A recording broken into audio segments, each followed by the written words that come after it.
Hi friend, आज हम देखेंगे इंडिया पोस्ट पेमेंट बैंक के ग्राहक के बारे में। इस इसके पहले वीडियो में हमने इंडिया पोस्ट पेमेंट के प्रोडक्ट के बारे में कैसे देख रहे हैं। कल हमने एक वीडियो अपलोड किया था जो आप देख सकते हैं। अगर आपको GDS2 India Post Payment bank executive officer की तैयारी करनी है तो हमारे चैनल को फॉलो करो और वीडियो को लाइक करो। और अगर आपको किसी टाइप का वीडियो चाहिए तो आप कमेंट बॉक्स में बता सकते हैं। तो आज हम देखेंगे इंडिया पोस्ट पेमेंट बैंक के ग्राहक के बारे में। ग्राहक के द्वार पर खोले गए 98% खाते, लगभग 50% खाता धारक महिला है। इंडिया पोस्ट के महिलाओं द्वारा धारित 68% से अधिक खाते में डीबीटी प्राप्त होती है। इंडिया पोस्ट पेमेंट बैंक के खाते खोलने के बाद जो सरकार की डीबीटी होती है वो इस खाते में जमा होती है। डायरेक्ट बेनिफिट ऑफ ट्रांसफ़र 90% ग्राहक ग्राम क्षेत्र से, और जो इंडिया पोस्ट पेमेंट बैंक की जो खाता खोला है उनमें से 90% जो खाता धारक है वो मोस्टली ग्रामीण क्षेत्रों से है। और इंडिया पोस्ट का मोस्टली ग्रामीण क्षेत्रों के लिए ही है, क्योंकि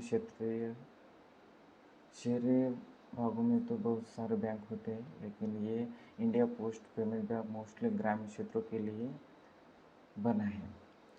सो एनीवे 31 मार्च 2021 तक 11.13 लाख रुपए डेबिट कार्ड जारी किए गए।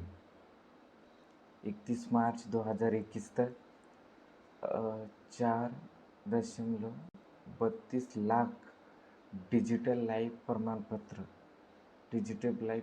पत्र DSC जारी किए गए।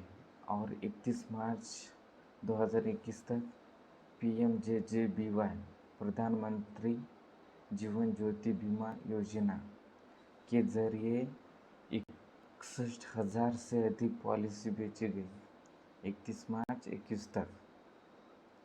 अब देखेंगे इंडिया पोस्ट पेमेंट बैंक के प्रोडक्ट के बारे में। इसका पहला प्रोडक्ट है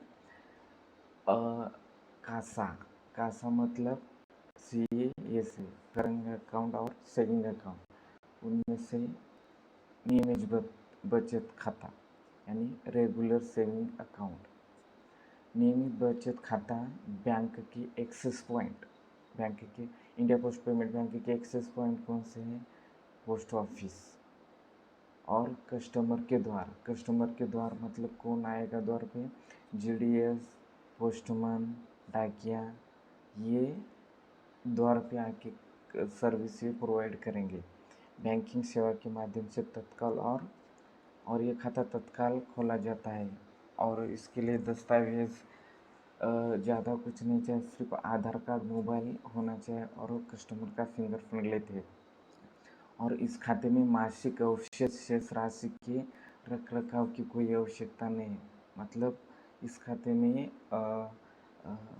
मासिक मेंटेनेंस बैलेंस होने की कोई आवश्यकता नहीं। ये जीरो बैलेंस से भी अकाउंट ओपन होता है और शून्य शेष राशि के साथ भी खाता खोला जा सकता है।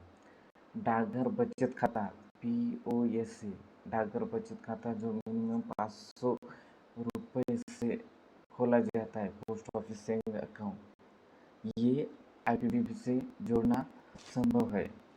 बचत खाता POSA से जोड़ने पर दिन की समाप्ति पर 2 लाख रुपये से अधिक जमा राशि को खाते से लिंक POSA डाकघर बचत खाते में स्वीप इन किया जा सकता है।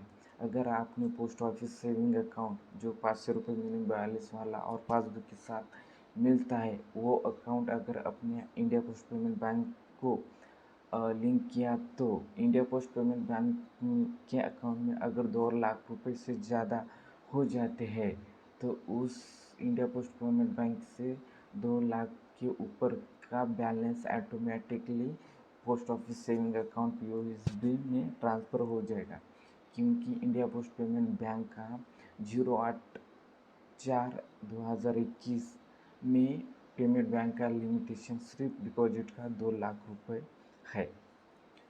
और उसमें लिंक करने के बाद स्वीप इन और स्वीप आउट योजना मतलब सर्विस मिलती है। इसके बारे में आगे देखेंगे।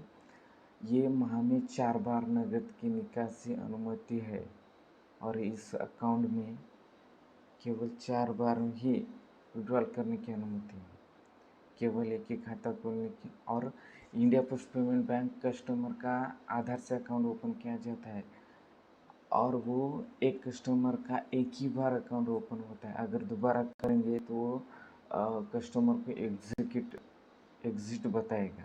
इसलिए एक बार India Post Payment Bank account खोला तो वो दोबारा नहीं खोलेगा। अगर वो डोरमेट होता तो हो जाने के बाद उसे KYC करके पुनः उसे चालू किया जाता है। और इंडिया पोस्ट पेमेंट बैंक के ब्याज के बारे में देखेंगे और किस अकाउंट के, सेविंग अकाउंट के, जो रेगुलर सेविंग अकाउंट होता है। सेविंग अकाउंट के 3 टाइप है उसमें, regular saving account, digital saving account और बेसिक सेविंग अकाउंट। वो ये देखेंगे। अब हम देख रहे हैं रेगुलर सेविंग अकाउंट। अच्छा, शेष और उसके जो शेष राशि 1 लाख रुपए तक उसे 2.25% ब्याज मिलता है। पोस्ट ऑफिस सेविंग अकाउंट में एनुअल 4% का ब्याज मिलता है, उसी तरह इंडिया पोस्ट पेमेंट बैंक को 2.25% का ब्याज मिलता है। और शेष राशि अगर 1 लाख से अधिक और 2 लाख, 1 लाख से 2 लाख इसके बीच में अगर आपकी राशि होंगी तो आपको 2.50% का ब्याज मिलेगा। मान्य KYC दस्तावेज के साथ 10 वर्ष से अधिक उम्र का कोई भी व्यक्ति नियमित बचत खाता खोलने योग्य है। Saving account, India Post Payment bank की सेविंग अकाउंट 3 बताए हमने। रेगुलर सेविंग अकाउंट यानी नियमित बचत खाता, डिजिटल सेविंग अकाउंट और बेसिक सेविंग अकाउंट। उसमें जो रेगुलर सेविंग अकाउंट, नियमित बचत खाता और बेसिक सेविंग अकाउंट होता है, उसका खाता खोलने के लिए 10 वर्ष से अधिक उम्र होनी चाहिए और प्लस वो KYC करना अनिवार्य है। और जो डिजिटल बचत खाता होता है उसको 18 होनी चाहिए और KYC करना चाहिए, तभी डिजिटल खाता खोला जा सकता है। केवल एक ही खाता खोलने की अनुमति है।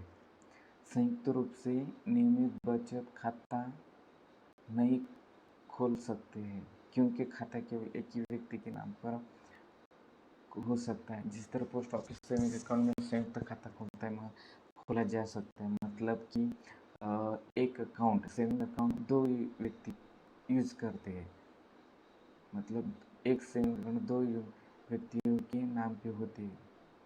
इस तरह से संयुक्त रूप से ये अकाउंट नहीं खोला जाता है। आधार नंबर, पैन कार्ड अथवा फॉर्म 16 और बायोमेट्रिक सत्यापन यानी फिंगरप्रिंट सत्यापन एवं OTP सत्यापन का विवरण IPBB में नियमित बचत खाता खोलने के लिए पर्याप्त है। अगर आपको इंडिया पोस्ट पेमेंट बैंक का अकाउंट ओपन करना है तो आपके लिए आधार नंबर चाहिए, पैन कार्ड और मोबाइल नंबर और मोबाइल साथ और कस्टमर का फिंगरप्रिंट लेते हैं। बिना किसी शून्य न्यूनतम जमा राशि के साथ नियमित बचत खाता खोला जा सकता है। मतलब ये 0 बैलेंस से अकाउंट ओपन किया जा सकता है regular saving account of India Post payment. Digital और नगद आधारित लेन देन के लिए क्रमश 15 रुपये और ₹25 के नाममात्र शुल्क पर बैंकिंग सेवा का उपयोग कर सकते हैं। ये कह रहे कि अगर आपको इंडिया पोस्ट पेमेंट बैंक की कोई सर्विस चाहिए तो उसको नाममात्र शुल्क में आपको ये सर्विस, डोर स्टेप सर्विस मिलेगी। आपको डेबिट कार्ड नहीं मिलेगा। इसके स्थान पर आपको सभी प्रकार के लेन देन के लिए एक QR कार्ड दिया जाएगा। इंडिया पोस्ट पेमेंट बैंक के अकाउंट ओपन होने के बाद आपको एक कार्ड दिया जाता है, उसको क्यूआर कार्ड कहते हैं, क्विक सर्विस। क्यूआर मतलब क्विक सर्विस, और उसको डेबिट कार्ड नहीं दिया जाएगा। अगर आपको डेबिट कार्ड चाहिए तो आप वर्चुअल डेबिट कार्ड ले सकते हैं। फर्स्ट आपको क्या करने का, अकाउंट ओपन करने का, और फिर आईपीबी ऐप, प्ले स्टोर से आईपीबी ऐप ओपन करने के बाद आपको रजिस्ट्रेशन करने का उस ऐप में। और उसमें उसमें बहुत सारी सर्विस है, उनमें से एक सर्विस है कि आप वर्चुअल डेबिट कार्ड ले सकते हैं। उसका चार्ज 25 रुपये है। क्यूआर कार्ड खो जाने अथवा चोरी हो जाने से कोई वित्तीय हानि या जोखिम नहीं होगा। और toll free India Post Payment bank का टोल फ्री नंबर है 155299 पर हमसे संपर्क कर सकते, कह रहे वो इंडिया पोस्ट के वाले। जी, दिन की समाप्ति एंड यूडी एंड ऑफ डे पर खाते में उपलब्ध शेष राशि पर ब्याज अर्जित किया जाता है और भुगतान त्रैमासिक रूप से दिया जाता है। इंडिया पोस्ट पेमेंट बैंक पर अगर आपका कोई अमाउंट है तो उस पर जो ब्याज मिलता है वो क्वार्टरली यानी त्रैमासिक रूप में मिलता है। वर्तमान में हम नियमित बचत खाते के लिए चेकबुक सुविधा नहीं देते। इसमें चेकबुक नहीं मिलता। जिस तरह आप बैंक में, पोस्ट ऑफिस में अकाउंट खोलने के बाद चेकबुक मिलता है, उस तरह इंडिया पोस्ट पेमेंट, क्योंकि यह पेमेंट बैंक है। हाँ, आपको चेकबुक का विवरण मिल सकता है, ई विवरण, लेकिन हार्ड कॉपी नहीं मिलेगी इसमें। वर्तमान में नियमित बचत खाते के लिए डिमांड ड्राफ्ट की सुविधा नहीं है। इस खाते के लिए डिमांड ड्राफ्ट की सुविधा नहीं है, मतलब इसमें अगर आपके अकाउंट में, आईपीबी के अकाउंट में 1 लाख रुपए और है, और उस आपको अगर लोन लेना है, मतलब 1 लाख से ऊपर, उससे डिमांड ड्राफ्ट लोन कहते हैं। म्हणजे आप अपने खाते में जितना पैसा है उससे ज़्यादा अगर आप लोन लेते तो उसे डिमांड ड्राफ्ट कहते हैं। गैर केवाईसी खाता खोलने की सुविधा केवल आईपीबीपी शाखा में ही है।